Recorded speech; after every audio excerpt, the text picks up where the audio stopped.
RCN. Le son de la différence.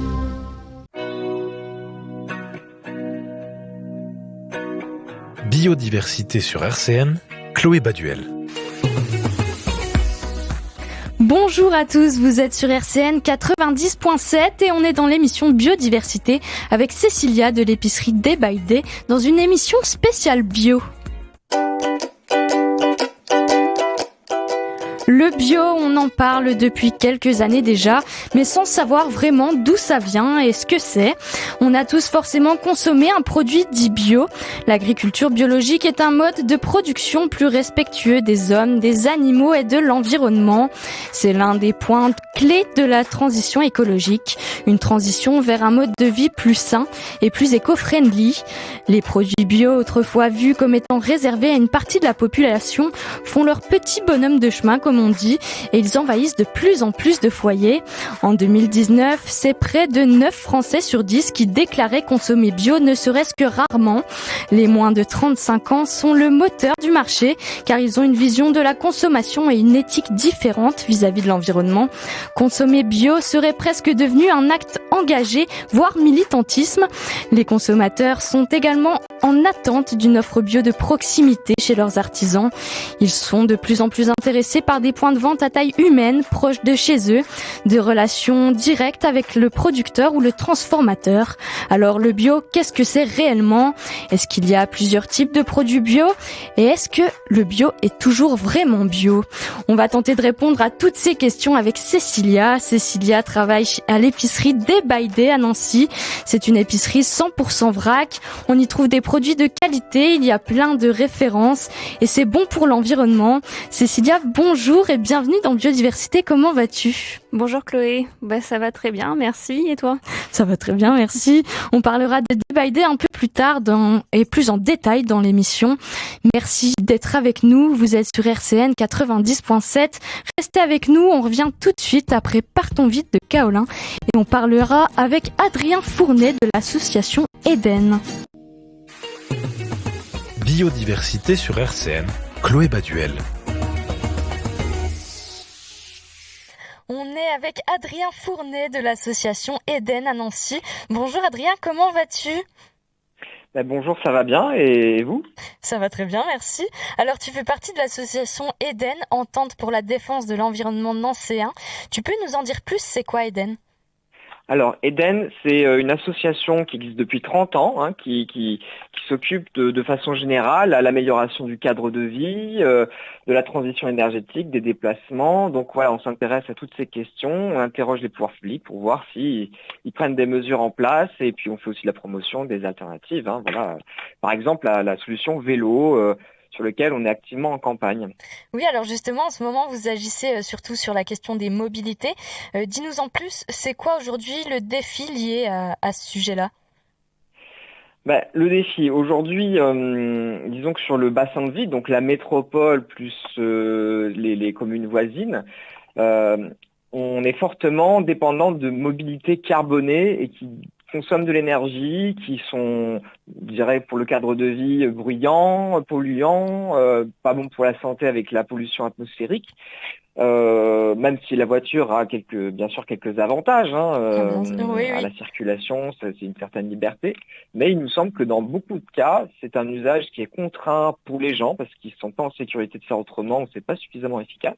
Donc nous, on est en promotion activement auprès de la métropole et de tous les pouvoirs publics, pour que d'autres solutions soient mises en œuvre, pour notamment la solution vélo, mais aussi les trottinettes électriques ou la marche, bien sûr, les transports en commun.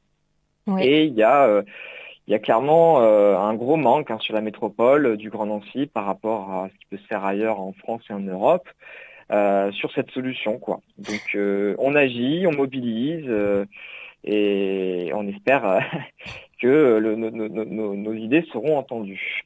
Alors oui, tu parlais de solutions, par exemple une solution comme le covoiturage, plus de pistes cyclables peut-être et des rues piétonnes ? Exactement. Aujourd'hui, la voiture est en plus utilisée de façon individuelle, quasiment. Il y a 1,2 passagers par voiture en moyenne. Ouais. Donc l'idée, c'est de favoriser la diminution de l'usage de la voiture. pour regagner aussi de l'espace, parce que 80% de l'espace est dédié à l'automobile, globalement, à Nancy et partout autour. Donc l'idée, c'est effectivement, pour la question du vélo et de la marche, c'est de dédier des aménagements pour le vélo séparés bien souvent de la marche, qui soient sécurisés, continus, qui donnent envie, qui permettent à ce que chacun se sente en sécurité et qui trouve que ça devienne normal, en fait, comme on voit par exemple aux Pays-Bas. Aux Pays-Bas, il y a tout un réseau cyclable à l'échelle du pays maintenant et dans toutes les agglomérations.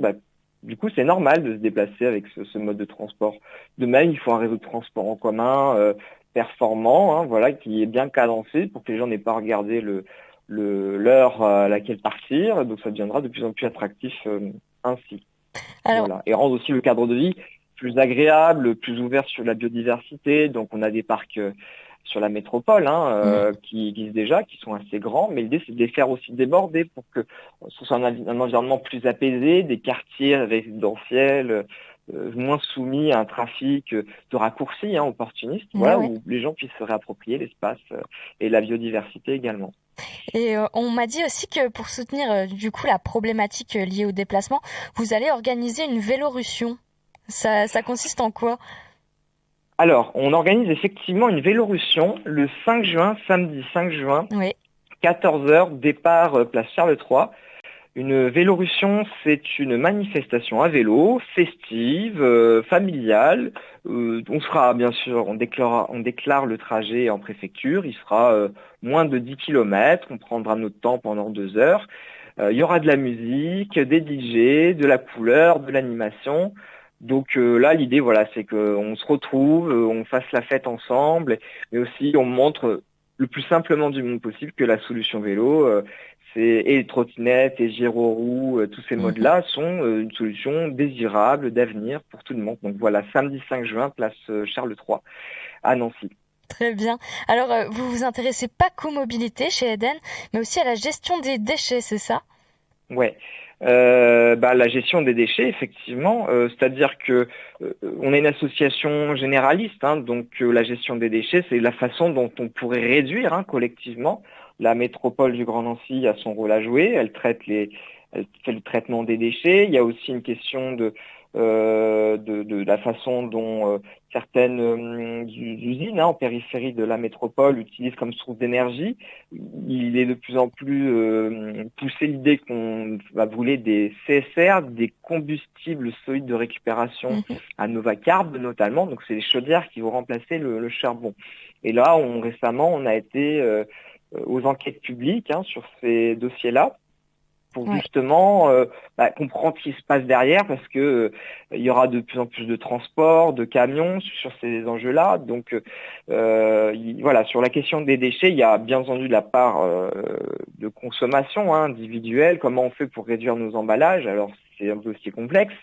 Il y a la solution Stop Pub, par exemple, pour réduire les déchets de la boîte aux lettres, mais bien sûr ça dépasse parfois l'enjeu local. Mais concernant le traitement, on s'intéresse à ce que fait la métropole, le traitement à l'hydre, de l'incinération, voilà quoi. Donc il y a des choses à en dire, comment on fait pour recycler. Et est-ce qu'on est en retard vis-à-vis de cette gestion, que ce soit à Nancy ou même en France ? J'ai pas compris votre question, excusez-moi. Est-ce qu'on est en retard par rapport à la gestion des déchets à Nancy ou en France ? Est-ce qu'on est en retard par la gestion des déchets ? En fait, il faut regarder aussi le tableau d'ensemble. C'est-à-dire que aujourd'hui, on émet trop de polluants, on n'est pas forcément. Il faut regarder la situation globale aussi à l'échelle mondiale. On émet des déchets qui sont pas forcément triés correctement. Donc là, l'enjeu, c'est de favoriser le réemploi aussi. On jette énormément de choses. Il y a par exemple l'association Dynamo à Nancy qui permet de revaloriser des vélos qui autrement auraient été jetés. Donc là, la métropole, par exemple, sur cet exemple-là, travaille de plus en plus en partenariat avec les ateliers d'autoréparation. Donc il y a toujours des choses à faire. On émet trop de déchets par personne. C'est pas qu'une responsabilité individuelle, mais clairement, quand on regarde le tableau d'ensemble, on devrait pouvoir faire mieux. Il y a aussi le secteur de la construction, par exemple. On construit encore beaucoup, très béton, très consommateur d'énergie. Donc là, pareil, il faut favoriser le réemploi de bâtiments, rénovation énergétique. Donc, vous voyez, ce sont des thématiques partiellement d'enjeux territoriaux, mais aussi d'enjeux nationaux. Oui, bien sûr. Et est-ce que vous avez des projets qui arrivent prochainement avec l'association Eden ? Avec le déconfinement actuel, effectivement, on se mobilise à nouveau publiquement. Hein. Donc, on participe le dimanche 6 juin à Désir de Nature, à Vendeuvre. Voilà, donc on pourra s'y retrouver à notre stand. On va organiser des balades à vélo également, en plus de la Vélorussion cet été. Il y aura des activités probablement à Jarville. Il y a un projet de vélo-école également, en partenariat avec notre association, voilà, qu'on souhaite pouvoir arriver sur la métropole. Et après, les projets, c'est suivre les dossiers, quoi, simplement. Et actuellement, la métropole organise les assises de la mobilité dans le but d'avoir un plan des mobilités sur la métropole pour les 5-10 prochaines années. Donc on est en plein dans le sujet. Donc s'il y a des gens que ça intéresse, qui n'hésitent pas à venir nous rejoindre, parce qu'il y a vraiment de quoi faire. Voilà. Et est-ce qu'on peut vous retrouver justement, si ça intéresse les gens, sur les réseaux sociaux ou sur votre site internet peut-être ? Oui, on a un site internet, donc vous pouvez nous retrouver sur le site as-eden.org. Également sur Facebook, on a une page Facebook Eden-Entente pour la défense de l'environnement Nancy. Donc on est présent, voilà, il y a aussi la Vélorussion, si vous la voyez passer, vous verrez qu'on est organisateur, donc n'hésitez pas à nous retrouver là-dessus, quoi. On essaie de communiquer aussi via la presse pour que tout le monde puisse nous entendre, voilà. Génial, merci beaucoup Adrien, c'était un plaisir de t'avoir avec nous dans Biodiversité. Je rappelle que l'association Eden est engagée pour la défense de l'environnement. C'est une asso nancéenne qui s'intéresse notamment aux problèmes liés aux mobilités et à la gestion des déchets. On rappelle aussi qu'ils organisent une Vélorussion à Nancy le 5 juin, 14h. Départ, tu m'as dit, Place Charles III. Place Charles III. Merci encore à toi Adrien et bon courage à Eden pour la suite. En tout cas, ça fait du bien de voir ce genre d'initiative à Nancy. Ciao Adrien, à bientôt. Merci, à bientôt. On est en compagnie de Cécilia de l'épicerie Day by Day à Nancy. Alors Cécilia, dis-nous tout, c'est quoi Day by Day ? Alors Day by Day, donc c'est un réseau d'épiceries vrac en France. Donc on a une 60aine de magasins. Donc moi je suis la gérante de l'épicerie de Nancy. Oui. Et donc on propose tous les produits du quotidien en vrac, donc c'est-à-dire sans emballage superflu et en quantité à la demande. Donc 100% vrac. Voilà, c'est 100% vrac, donc de l'épicerie salée, sucrée, en passant par la droguerie et les produits d'hygiène. Et ça se passe comment du coup? Les gens ramènent les contenants ou c'est toi qui les fournis? Alors, on a les deux solutions possibles. Donc, soit les clients viennent avec leurs contenants. Donc, dans ce cas-là, on va faire la table, on pèse avant. Donc, ils ramènent soit des bocaux, des petits sacs en tissu, des tubes. Et sinon, on a aussi la solution sur place. On peut venir les mains dans les poches. On leur propose des sacs en papier craft qui sont recyclables ou compostables et également des bocaux. Donc, ça, c'est les clients qui en ont trop, qui ne s'en servent pas, qui nous les ramènent. On les nettoie et on met à disposition pour ceux qui n'en ont pas. Ah, c'est super. Et on trouve quoi comme produit, par exemple? Alors, on a déjà tout ce qui est épicerie salée, donc on va avoir donc les pâtes, riz, ça c'est assez classique dans le vrac. On a également tout ce qui est huile, vinaigre, les produits apéritifs. On a également des légumineuses. Épicerie sucrée, on va avoir tout ce qui est pour préparer des gâteaux, donc des pistoles de chocolat, plein de sortes de farines, des sucres, des biscuits, des céréales pour le petit-déj, café, thé, et puis aussi tous les produits d'entretien pour la maison, pour fabriquer ces produits d'entretien aussi, et également toute une partie hygiène, donc savon, shampoing, dentifrice, des cosmétiques rechargeables, maquillage par exemple. Alors, Day by Day, je sais pas si ça a changé, mais j'ai vu que c'était 850 références. Ouais, c'est ça. C'est à peu près 850. C'est énorme, quand même. On a de quoi trouver notre bonheur. Ouais. Bah, à l'ouverture, j'étais autour de 600 références et on étoffe la gamme régulièrement et maintenant on est à peu près à 850, peut-être même un peu plus maintenant. Ouais. Et c'est quoi les points forts du vrac ? Alors le vrac, c'est déjà, on réduit les emballages vu qu'on peut venir avec ses contenants.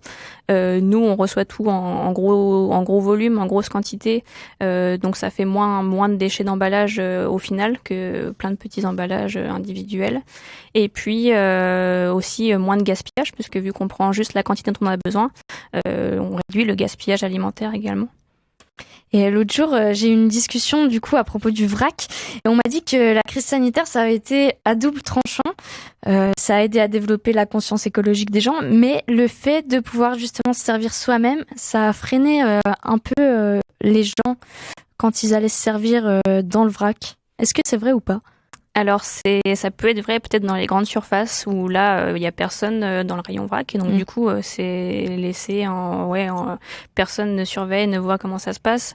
Dans les petits magasins c'est pas du tout le cas en fait où là du coup les gens préféraient revenir dans les petites surfaces parce que là au moins nous on est là pour vérifier que les gens se désinfectent les mains à l'entrée, portent bien leur masque, utilisent les outils à disposition parce que évidemment c'est du vrac mais on se sert pas avec les mains donc il y a toujours des outils pelle ou pince pour se servir.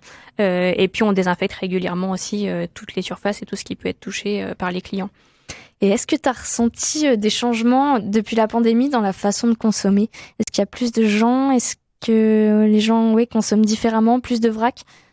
Alors les gens consomment différemment dans le sens où ils viennent moins souvent mais ils font des plus grosses courses. Ils s'organisent un peu différemment pour éviter de sortir trop souvent.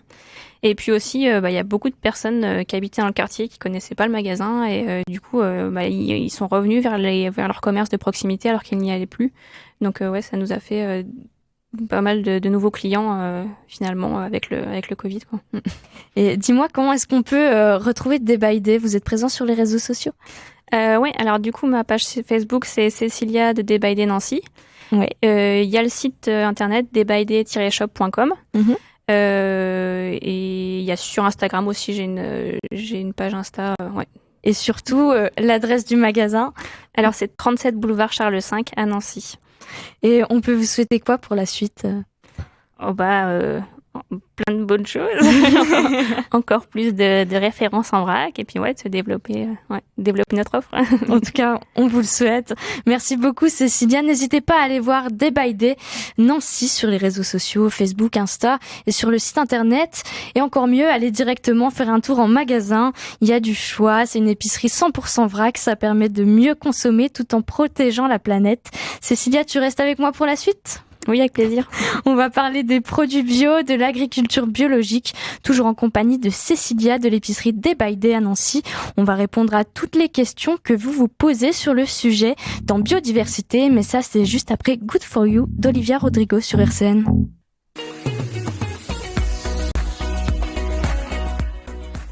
On est toujours en compagnie de Cécilia de l'épicerie Day by Day à Nancy. Et parlons bio.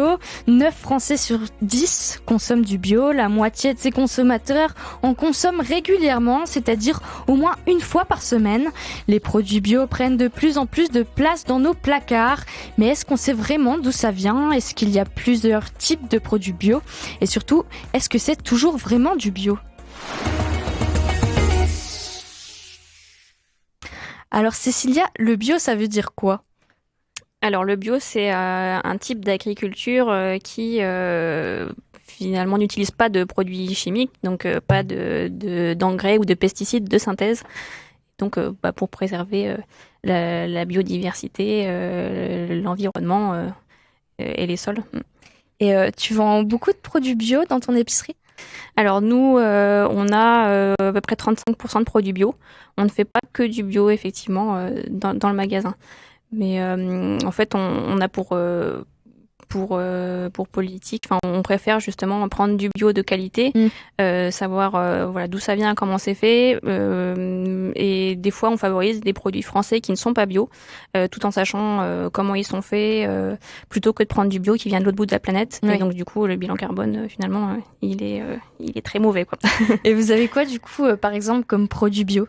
Alors en produit bio, on a plusieurs références de café, de thé, on a aussi des pâtes bio. On a en fait dans toutes les catégories de produits qu'on va vendre à l'épicerie, on aura du bio, quoi. Dans les produits apéritifs aussi, dans les huiles. Ouais. Tu penses que c'est un gage de qualité supplémentaire pour le client? Oui, c'est vrai qu'il y a beaucoup de clients qui recherchent les produits bio et qui ont plus confiance d'acheter des produits bio, effectivement. Et c'est quoi les conditions pour qu'on dise d'un produit qu'il est bio? En fait, il y a des contrôles avec donc des différents organismes qui sont tous indépendants, qui sont eux-mêmes vérifiés par d'autres organismes. Donc c'est vraiment très strict là-dessus. Et donc après, ils vont voir sur les exploitations comment travaillent les producteurs, les produits qu'ils vont utiliser, les semences aussi qu'ils utilisent. Donc toutes les contrôler, donc du producteur jusqu'au magasin. Nous-mêmes, on est aussi contrôlés chaque année. Donc il y a des contrôles qui se font, qui sont obligatoires, et il y a des contrôles inopinés qui peuvent arriver à n'importe quel moment où là on n'est pas prévenu. Et donc ils vérifient qu'on ait bien respecté tout le cahier des charges. Et il y a plusieurs labels bio. C'est par rapport à des normes européennes, je crois. Alors ouais, il y a le label bio européen. Donc là, ça va être le petit sigle qu'on voit avec les petites étoiles européennes, il me semble, c'est en forme de feuille. Et puis il y a le label bio français, donc avec le petit logo AB. Voilà, donc le cahier des charges est un peu plus strict pour le label bio français que pour le label européen. Et est-ce qu'on peut vraiment faire confiance à un label bio? Alors oui, on peut faire confiance. Après, c'est vrai qu'il y a quand même plusieurs exemples qui nous montrent que finalement, en faisant du bio, on n'est pas à l'abri d'avoir quand même des traces de pesticides dans les produits. Par exemple, dernièrement, il y a eu un scandale avec les graines de sésame, où même les produits bio finalement ont été concernés par le retrait de la vente parce que c'était contaminé par de l'oxyde d'éthylène, donc c'est un pesticide.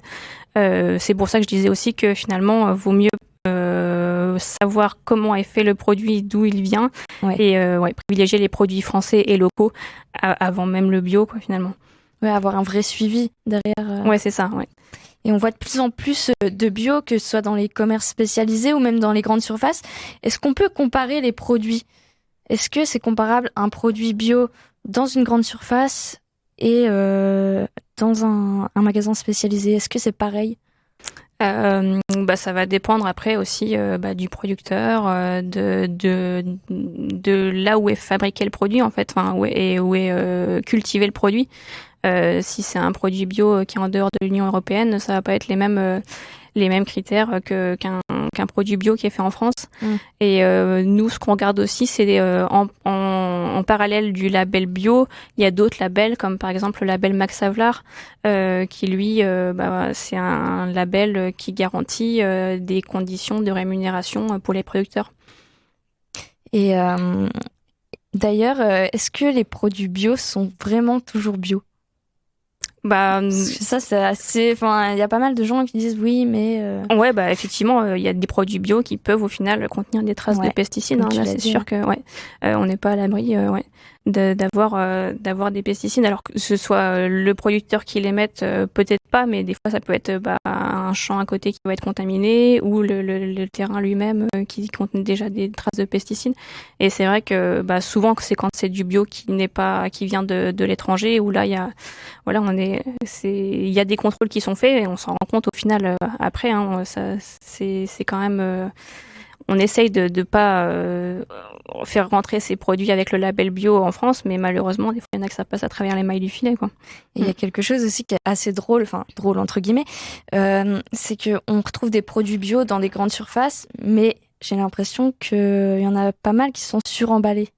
Ouais, ça aussi c'est le gros problème aussi du bio, surtout en grande surface, parce qu'ils doivent séparer donc les produits bio des produits non bio, et donc souvent la séparation ça va être un emballage, quoi, donc du plastique bien souvent, et ça c'est une obligation aussi au niveau de la vente du bio. Si on vend des produits non bio à côté, il faut que ça soit séparé. Ouais.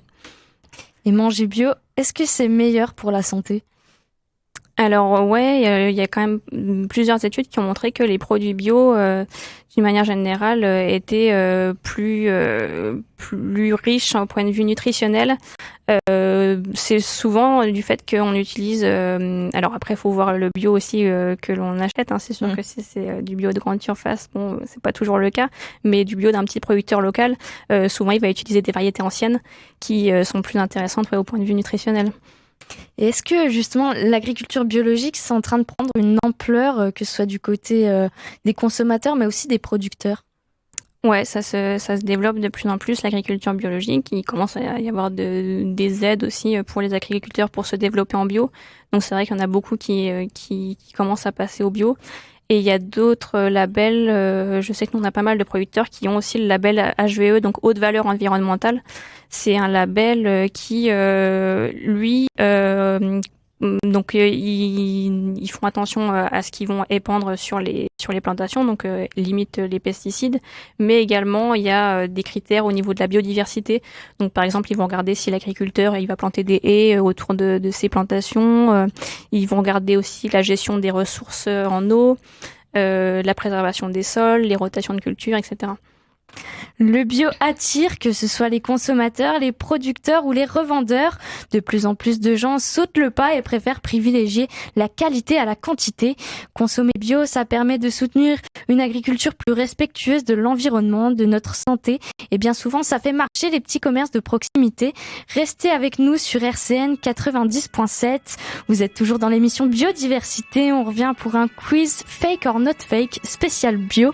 Allez, je vous tease un peu. Est-ce que les produits bio ont meilleur goût ?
J'ai prévu un petit quiz vrai ou faux pour toi, Cécilia. Est-ce que tout ce qu'on dit sur le bio est vrai? Et est-ce qu'il y a des idées reçues? On commence avec la première affirmation. Il n'y a pas de pesticides dans l'agriculture biologique. Vrai ou faux? Alors c'est faux. Je crois qu'on peut utiliser des pesticides, mais il faut qu'ils soient d'origine naturelle. Exact. En France, les produits bio satisfaits aux exigences du label agriculture biologique. Il y a au moins 95% d'ingrédients issus de l'agriculture biologique qui n'ont pas été arrosés par des engrais ou des pesticides synthétiques. Les pesticides naturels sont en revanche autorisés. Par contre, pas d'OGM dans le bio ou juste un seuil de 0,9% dans les produits finis. La deuxième affirmation, les produits bio ont meilleur goût, vrai ou faux? Ah, là, c'est la question piège. Moi, je dirais oui, dans le sens où, ouais, comme je disais tout à l'heure, on utilise souvent des variétés anciennes qui ont plus de goût, ouais. Ouais, écoute, là, ma réponse, c'est faux, mais voilà, je suis pas une professionnelle. Après, ça dépend peut-être aussi, oui, t'as raison. Ça dépend des produits, en fait. Ouais, de la provenance. Mais le bio, c'est pas toujours synonyme de qualité gustative, surtout avec le développement d'un bio low cost. Mais si on va vers des produits de saison bio, alors là, ça fait la différence. Ouais, voilà. Ensuite, les produits bio s'abîment plus vite. Vrai ou faux? Oh non, c'est faux, ouais. Ouais, après, si c'est sûr que si on va comparer avec genre des pommes de terre qui sont baignées d'anti-germes, voilà, oui, c'est sûr. Mais après, si on les conserve correctement, normalement, il n'y a pas de souci. Ouais, ça se conserve aussi bien. Écoute, là, c'est vrai, mais oui, on peut bien sûr mettre en place des techniques pour mieux conserver, mais si on fait rien de spécial, les fruits et légumes bio sont des produits frais, non traités après la récolte. Ils sont souvent récoltés plus tard que les produits de l'agriculture conventionnelle et conservés moins longtemps en chambre froide. Consommer bio signifie consommer local. Vrai ou faux? Ah bah non, pas forcément. Hein. Ah là, t'as raison, ouais. C'est une idée reçue. Après, ça veut pas dire que le produit est de moins bonne qualité, mais c'est assez contradictoire vis-à-vis du respect de l'environnement. Comme on disait tout à l'heure, consommer bio, mais ça vient de... Oui, c'est ça. Après, de l'autre bout du monde. Après, c'est vrai qu'il y a deux types de consommateurs bio. Enfin, il y en a qui consomment bio, c'est vraiment pour leur santé. Et donc là, ils vont faire, c'est juste pour le côté pas de pesticides, donc je me préserve du cancer. Mais d'autres, c'est vraiment pour le côté préservation de la biodiversité, préservation de l'environnement. Et donc là, ils vont en plus de consommer bio, consommer local, quoi. On termine avec celle-ci. Les produits bio sont plus chers. Vrai ou faux?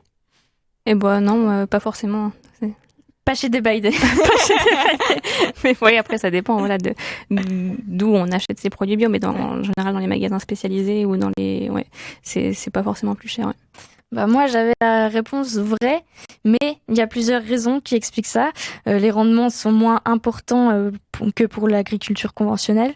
La taille des exploitations est plus petite, donc il faut forcément payer l'agriculteur, et l'obtention du label bio a un coût plus élevé.